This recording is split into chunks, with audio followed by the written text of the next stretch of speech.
Hello friends, ધોરણ 10 ગણિત પ્રકરણ એક વાસ્તવિક સંખ્યાઓમાં અત્યાર સુધી આપણે છેલ્લા વિડીયોની અંદર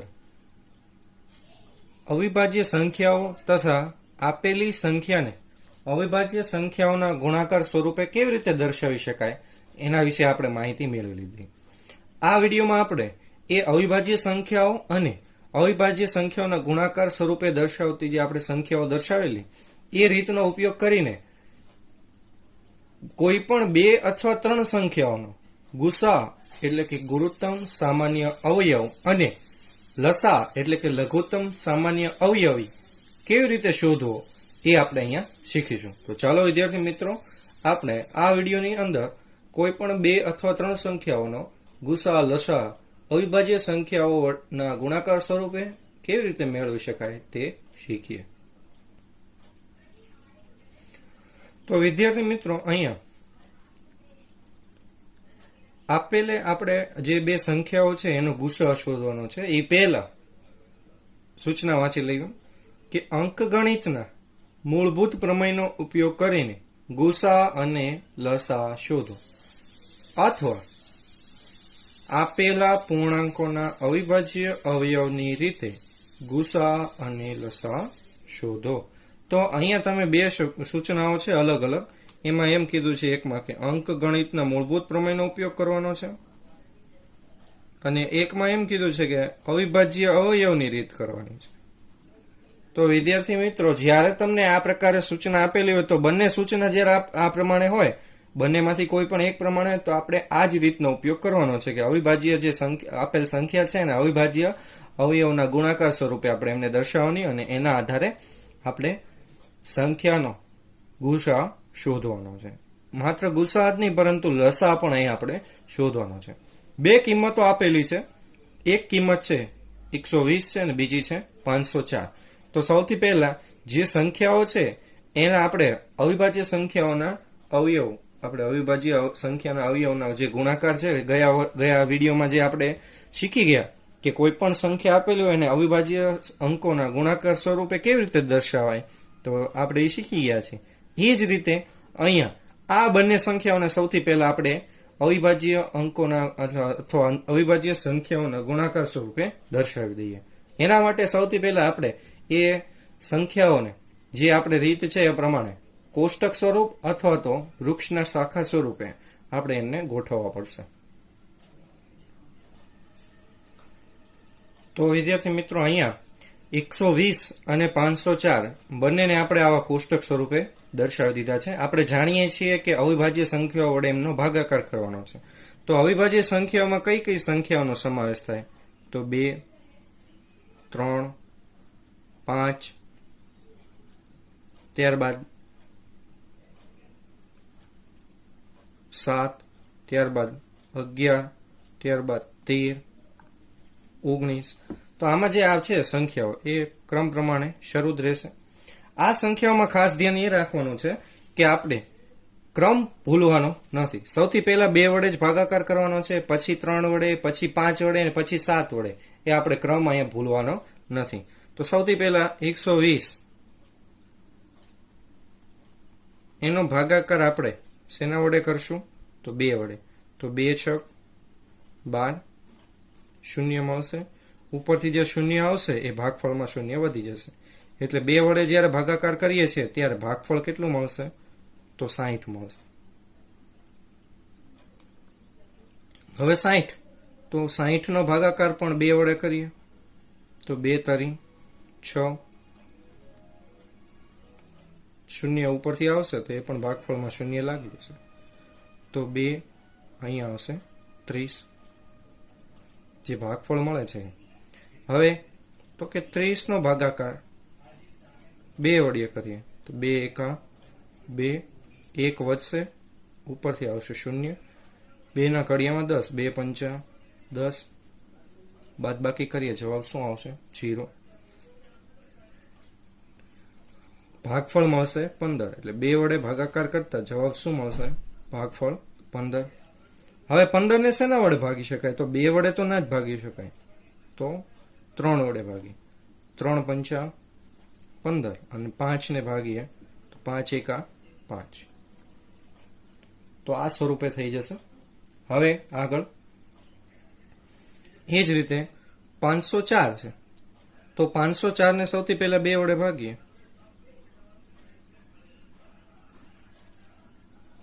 તો 2 દુ 4, બાદ બાકી કરતા 1 જવાબ આવશે, ઉપરથી 0 આવશે.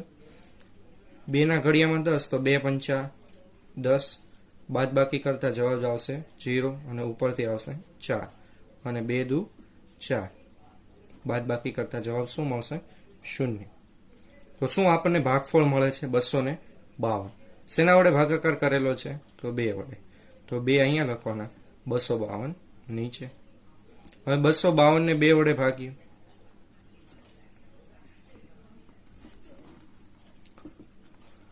તો 252 નો 2 વડે ભાગાકાર કરીએ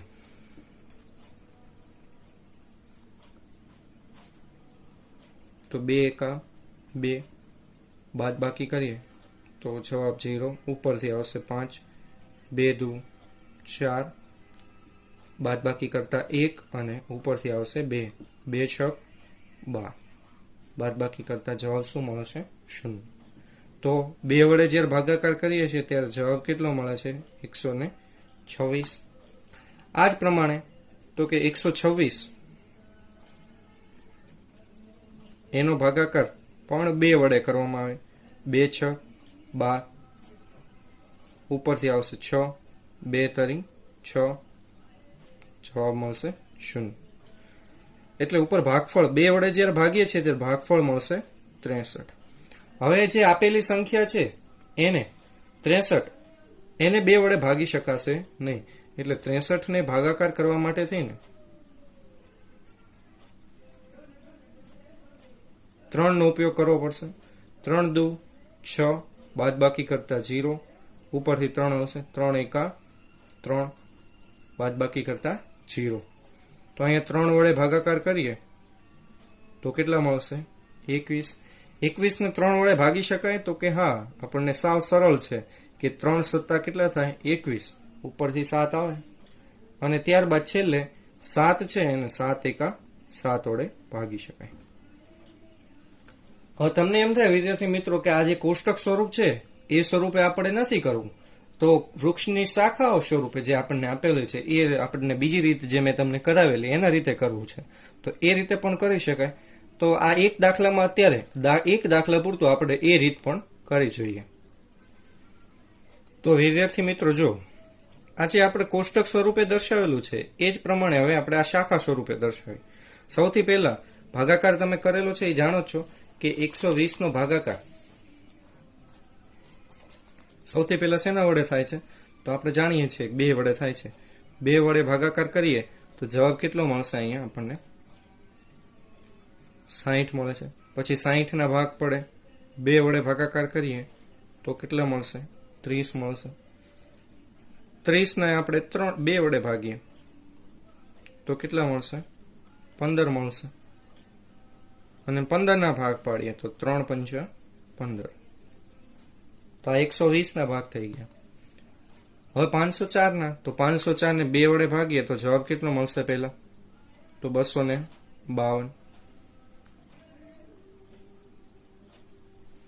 પછી 252 ને 2 વડે ભાગીએ તો કેટલો જવાબ મળશે? 126. 126 ને 2 વડે ભાગીએ તો કેટલા મળશે? 63. 63 ને આપણે 3 વડે ભાગીએ તો કેટલો જવાબ મળશે? 21. અને છેલ્લે 21 ના ભાગ પડે, 3 સત્તા 21. તો આ શાખા સ્વરૂપે પણ લખી શકાય. હવે જે ભાગ પડેલા છે એને અવિભાજ્ય સંખ્યાઓના ગુણાકાર સ્વરૂપે લખીએ. એટલે કે 120 બરાબર 1, 2, 3. 2 કેટલી વાર છે? તો કે 3 વખત છે. તો 2 ની કેટલી ઘાત થશે? 3 ઘાત. ગુણાકારમાં કેટલા છે? તો 3 એક જ વખત. 3 ની 1 ઘાત ના લખાય, પણ માત્ર શું લખાય? 3. આપણે સમજી શકીએ 3 ની 1 ઘાત ના લખાય. અને છેલ્લે ગુણાકારમાં 5. એવી જ રીતે 504.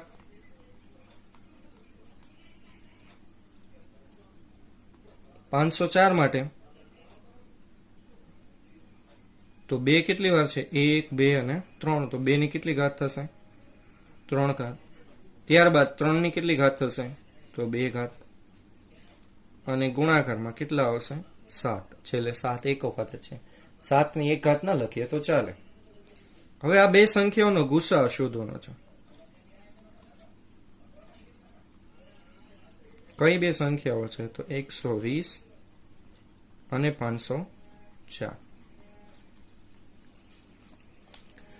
ગુસા શોધવા માટેની મહત્વની બાબત, તમે જે આ અવિભાજ્ય સંખ્યાઓના ગુણાકાર સ્વરૂપે દર્શાવો છો એમાં 120માં 3 અવિભાજ્ય સંખ્યાઓ છે. 2, આ 3 અને 5. અને 504 જે છે એમાં 2, 3 અને 7 છે. આ જે ભાગ પડેલા છે એમાં સરખા અંકો કયા કયા છે? તો આપણે જોઈ શકીએ છીએ કે એક 2 છે, બંનેમાં 2 આવે છે, અને બંનેમાં 3 પણ આવે છે. બાકી કોઈ અંકો સમાન છે નહીં. તો જે સરખા અંકો આવતા હોય એ લખી લેવાના. તો 2 અને 3 છે એ સરખા અંકો છે. બંને વચ્ચે નિશાની ફરજિયાત ગુણાકારની કરવી. તો ગુણાકારની નિશાની. તો હવે તો આપણને એમ થાય, પ્રશ્ન થાય કે અંકો તો લઈ લીધા પણ બંનેની ઘાત પણ આપેલી છે. તો ઘાત માટે ગુસા જ્યારે શોધતા હોય ત્યારે આ સમાન અંકો છે એની નાનામાં નાની ઘાત લેવી. હવે તમને એમ થાય કે અહીંયા તો 2 ની 3 ઘાત છે ને અહીંયા 2 ની 3 ઘાત છે. બંને ઘાત તો સરખી છે, તો નાની કઈ મોટી કઈ એ કેમ નક્કી કરવું? તો જે સમાન જે ઘાત હોય તો એની એ જ લખી નાખ. પરંતુ એક નાની અને એક મોટી હોય તો ફરજિયાત નાની ઘાત જ લેવી. જેમ કે અહીંયા 3 ની 2 ઘાત છે, અહીંયા 3 ની કેટલી ઘાત હોઈ શકે? 1 ઘાત હોઈ શકે. તો 3 ની 2 ઘાત અને 3 ની 1 ઘાત, એમાં 2 મોટા છે અને 1 છે એ નાના છે. તો ગુસા શોધવાના નિયમ પ્રમાણે ઘાત હંમેશા નાની લેવી. તો નાનું કોણ છે? તો 1 છે. તો 3 ની નાનામાં નાની ઘાત કેટલી થાય? 1 થાય. એટલે 3 ની કેટલી ઘાત લેવાય? 1. આમ લખાય નહીં, પણ અત્યારે માત્ર સમજૂતી માટે આપણે લખી શકીએ. 2 ની 3 ઘાત એટલે 2 3 વખત લઈ અને એનો ગુણાકાર કરવાનો. અને 3 ની 1 ઘાત એટલે માત્ર 3 કેટલી વાર લેવાના? 1 જ વાર. 2 ગુણ્યા 2 એટલે 4. 4 નો 2 સાથે ગુણાકાર એટલે 8. અને 8 નો 3 સાથે ગુણાકાર એટલે 24. તો આ જે બે સંખ્યાઓ છે એનો ગુસા કેટલો થાય? 24. ખાસ ધ્યાન એ રાખવાનું, બંનેની અંદર સમાન અવિભાજ્ય સંખ્યા લેવાની અને એ સમાન અવિભાજ્ય સંખ્યાની નાનામાં નાની ઘાત લેવી. સૌથી નાની ઘાત હોય તે લેવી. સમાન ઘાત હોય તો એની એ જ લઈ લેવાય. જેમ કે અહીંયા 3 છે, બંનેમાં સરખી ઘાત છે તો 3 લઈ શકાય.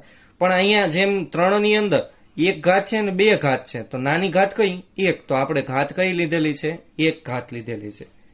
તો આ પ્રમાણે આ બે સંખ્યાઓનો ગુસા એટલે કે ગુરુત્તમ સામાન્ય અવયવ શોધી શકાય. તો હવે લસા કેવી રીતે શોધવો એની રીત છે.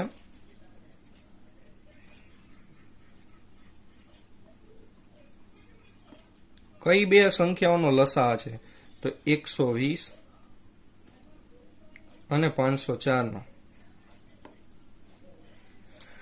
લસા શોધવામાં ગુસા કરતા વિપરીત. ગુસામાં આપણે સરખી સંખ્યાઓ હોય એ જ લેતા હતા.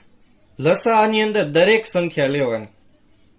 પરંતુ ધ્યાન એ રાખવાનું કે રિપીટ થતી હોય એટલે કે પુનરાવર્તન થતી હોય એ સંખ્યા બીજી વાર લેવાની નહીં. અહીં લખવું એટલે ખ્યાલ આવશે. સૌથી પહેલા કઈ સંખ્યા લેવાની? તો કે 2. પછી કઈ સંખ્યા લેવાની? તો 3. એના પછી કઈ સંખ્યા લેવાની? તો કે 5.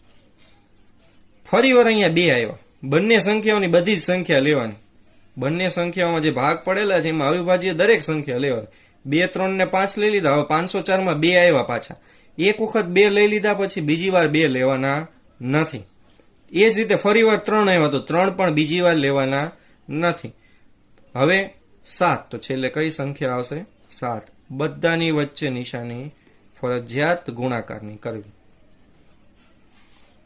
હવે જેમ ગુસાની અંદર નાનામાં નાની ઘાત લેતા એમ અહીંયા લસાની અંદર સૌથી મોટામાં મોટી ઘાત લેવી. તો 2 ની 3 ઘાત, બંનેમાં મોટી ઘાત એટલે સરખી છે એટલે 3 જ ઘાત થશે.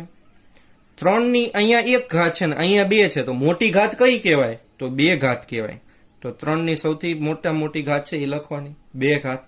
5ની તો એક જ ઘાત એક જ વખત છે એટલે 5 એક વખત લખાય. 7ની પણ એક જ ઘાત છે એટલે 7 પણ એક જ વાર લખાય.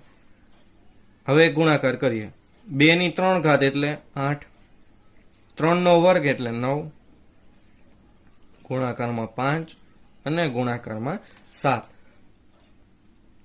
તો વિદ્યાર્થી મિત્રો હવે આ બધી સંખ્યાઓનો ગુણાકાર કરી દઈએ. 8નો 9 સાથે ગુણાકાર, એનો જે જવાબ આવે એનો 5 સાથે ગુણાકાર અને એનો જે જવાબ આવે એનો 7 સાથે ગુણાકાર.